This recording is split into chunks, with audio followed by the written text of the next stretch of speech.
NFPA 70, the National Electrical Code 2023 edition, Article 350 addresses flexible metal conduit. Section 350.30 covers mechanical protection. Subsection A states that where subject to physical damage, flexible metal conduit shall be protected. Where passing through holes in walls, floors, wood framing, or partitions, flexible metal conduit shall be protected by bushings or fittings designed for the purpose. An exception exists for liquidtight flexible metal conduit.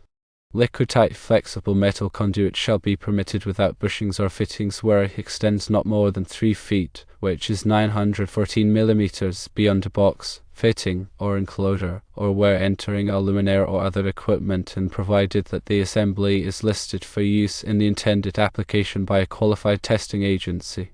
This exception clearly states that liquidtight flexible metal conduit is permitted without bushings or fittings where it extends not more than 3 feet, or 914 mm, beyond a box, fitting, or enclosure. To reiterate, the exception allows for liquidtight flexible metal conduit to be used without bushings or fittings if it does not exceed 3 feet from a box, fitting, or enclosure, or when it enters a luminaire or other equipment, assuming the entire assembly has been listed for the intended application by a qualified testing agency. The key aspect to understand is that the 3-foot limitation applies specifically to instances where bushings or fittings are omitted. If bushings or fittings are used, the length of the liquidtight flexible metal conduit is not necessarily restricted to 3 feet, provided other code requirements regarding support and securement are met. Let's break down the conditions under which the exception applies. Firstly, the liquidtight flexible metal conduit extends no more than 3 feet, or 914 mm, beyond a box, fitting, or enclosure. This means the measurement is taken from the point where the conduit exits the box, fitting, or enclosure to its termination point. Secondly, the liquidtight flexible metal conduit is entering a luminaire or other equipment. In this case, the 3-foot limitation still applies from the point of exit to the point of entry into the luminaire or equipment. Thirdly, the assembly is listed for use in the intended application by a qualified testing agency. This is crucial. The entire assembly, including the conduit, fittings if any, and connected equipment, must be certified by a recognized testing laboratory for the specific use case. This listing ensures that the components are compatible and safe for the intended application. Now, let's consider scenarios where liquidtight flexible metal conduit can be longer than 3 feet. If the liquidtight flexible metal conduit is properly supported and secured in accordance with other NEC requirements, and bushings or fittings are used, it can exceed 3 feet in length. Article 350.30 provides specific guidelines for supporting and securing flexible metal conduit. These requirements vary depending on the trade size of the conduit and the application. It's important to consult the NEC for the specific requirements applicable to a given installation. Also, consider that some local jurisdictions may have amendments or interpretations of the NEC that further clarify or modify these requirements. Always check with the local electrical inspector or authority having jurisdiction (OJ) to ensure compliance with all applicable codes and regulations. It is also important to understand the purpose of the liquidtight flexible metal conduit. It is typically used in locations where flexibility is needed, such as connecting to motors or other equipment that may vibrate or move.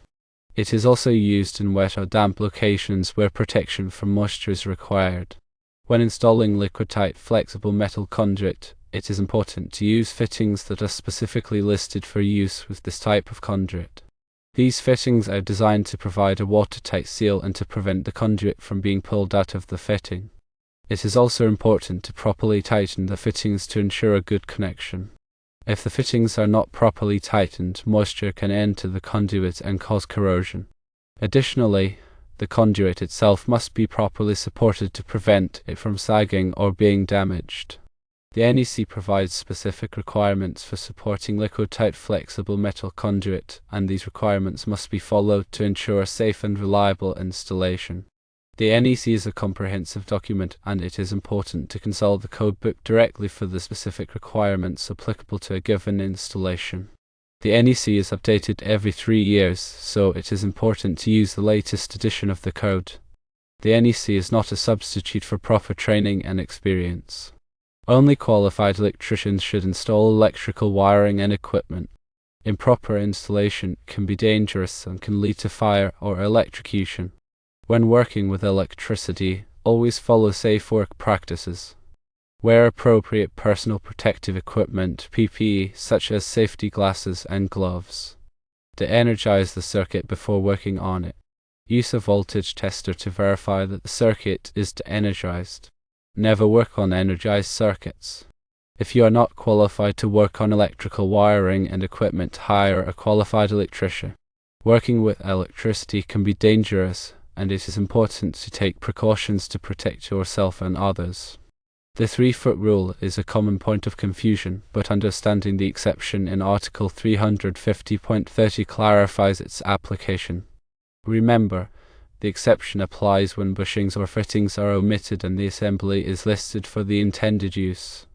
When bushings or fittings are used and the conduit is properly supported, the length can exceed 3 feet, as long as all other applicable code requirements are met. Always refer to the latest edition of the NEC and consult with the local AHJ to ensure compliance with all applicable codes and regulations. In summary, the key takeaways are: firstly, the exception in NEC Article 350.30 allows for Liquidtight flexible metal conduit to extend up to 3 feet without bushings or fittings under specific conditions. Secondly, the 3-foot limitation applies when bushings or fittings are omitted and the assembly is listed for the intended application. Thirdly, when bushings or fittings are used and the conduit is properly supported, the length can exceed 3 feet, provided all other NEC requirements are met. Fourthly, always consult the latest edition of the NEC in the local AHJ to ensure compliance with all applicable codes and regulations. By understanding these key points, electrical professionals can ensure safe and compliant installations of Liquidtight flexible metal conduit. Remember that the NEC is a living document that is constantly being updated to reflect changes in technology and best practices. Staying up to date with the latest edition of the NEC is essential for all electrical professionals. In addition to the NEC, there are other standards and regulations that may apply to electrical installations. These standards and regulations may be issued by organizations such as the Institute of Electrical and Electronics Engineers (IEE), the National Electrical Manufacturers Association (NEMA), and Underwriters Laboratories (AL). It is important to be familiar with these standards and regulations and to comply with them when installing electrical wiring and equipment. Electrical safety is of paramount importance. Always take precautions to protect yourself and others from electrical hazards. To energize circuits before working on them, use appropriate personal protective equipment, and follow safe work practices. If you are not qualified to work on electrical wiring and equipment, hire a qualified electrician. By following these guidelines, you can help to ensure a safe and reliable electrical installation.